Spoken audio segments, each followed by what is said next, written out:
Good afternoon, welcome to Mr Mickleborough's Maths World. This is the last in the series of graphs of exponential functions. We're talking about reflections in this little clip.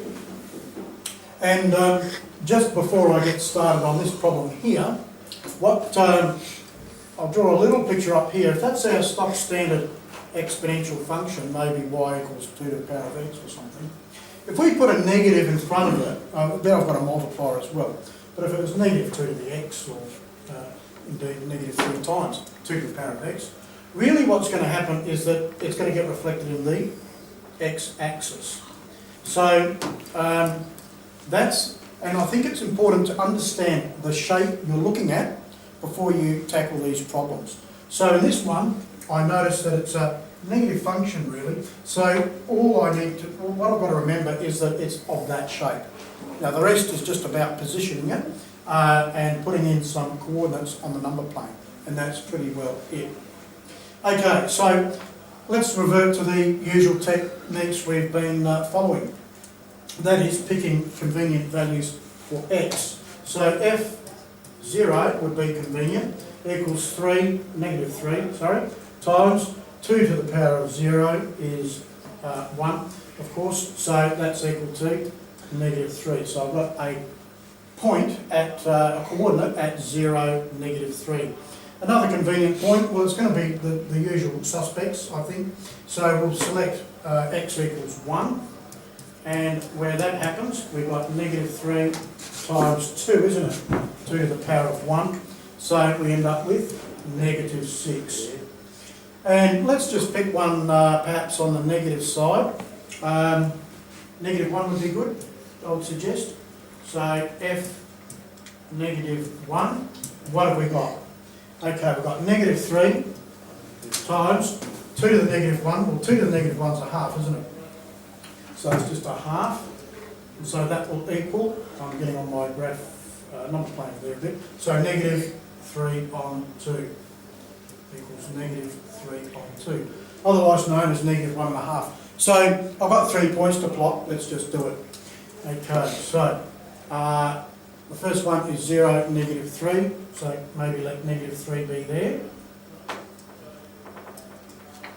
1, negative 6 is another one. 1, negative 6, so double that interval. And there, and then we went back the other way, negative 1, negative 3 on 2. So negative 3 on 2 is half that distance. There, negative 3 on 2, and negative 1 was the x coordinate, so that was 1 in value, so it'll be about there.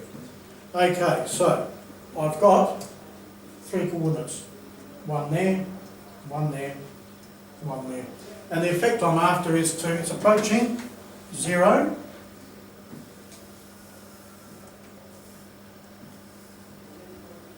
So a bit like that would be a decent enough sketch. Don't forget to label it. Fx, sorry, it's not an equation, it's a function, equals negative 3 times 2 to the power of x.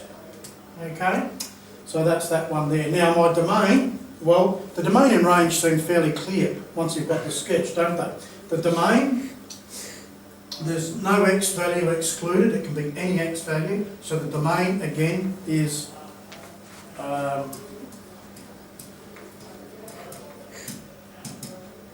using interval notation, negative infinity to infinity, and the range, by asymptote, I can't see it because it is the x-axis again. There's no shift, there's no vertical shift in there, so it's indicating that my asymptote is going to be the x-axis. But anyway, my function is going to be always negative. Okay, so that is another way of saying my function is always less than 0. Not equal to 0, but less than 0. So that's that sort of reflection. Okay, let's have a look at another one that we'll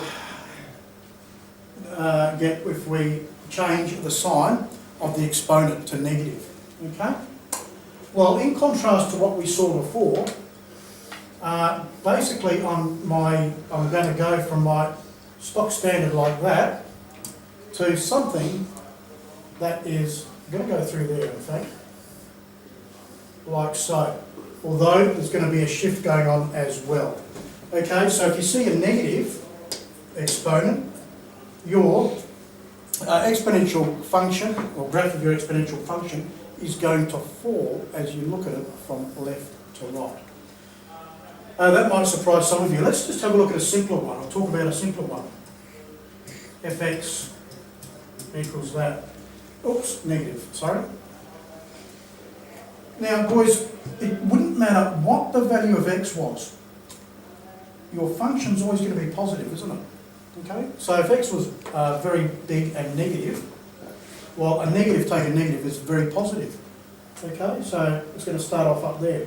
And if x was very positive, you know, you'd have 2 to the power of negative very positive, which is, you know, something like that. And we know what that is. That's 1 over a very large number, which is very small. So it's tending to the x-axis again. Okay, so that explains why if you've got a negative exponent, your function is going to be, you know, kind of a reflection around the y-axis or the function axis, but at all events it's going to fall as you look at it from left to right. Of course, you might want to think about what this sort of curve would look like, that sort of function. Well, it's going to be, everything's negative now, isn't it? Okay, when you put a negative sign out there, everything's converted to negative. So it's going to be that curve reflected like so around the x-axis. Okay, so there's all sorts of combinations you can have. But we better get back to the job at hand, which is to plot this. So let's do that. Oops. Looks like we're stuck with black and red. Okay, so what's my strategy? Well, it's the same old strategy, boys. I'm going to substitute a few convenient values in and see where that takes me. How about, in this case, I let the function, or x rather, I should say, let x equal 2. So, yes, 2 would do. So we'd end up with 2 to the power of 1 minus 2 is negative 1, isn't it? And we know well enough by now that the function value will equal 2, a half. Sorry. Let's pick another convenient value. What about 1? Yes, of course. f1. So when I let x equal 1, I've got 2 to the power of 0, which is, of course, 1. And I think another convenient value might be 0.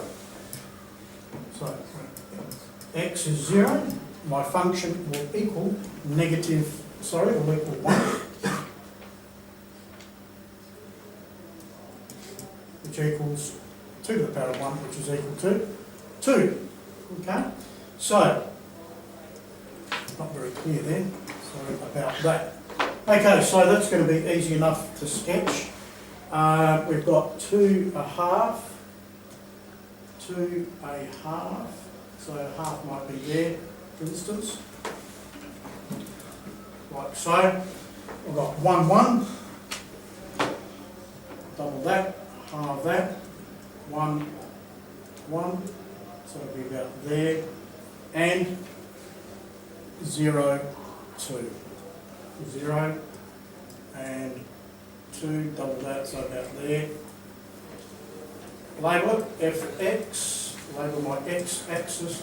I've got my 3 points, so maybe it will look something like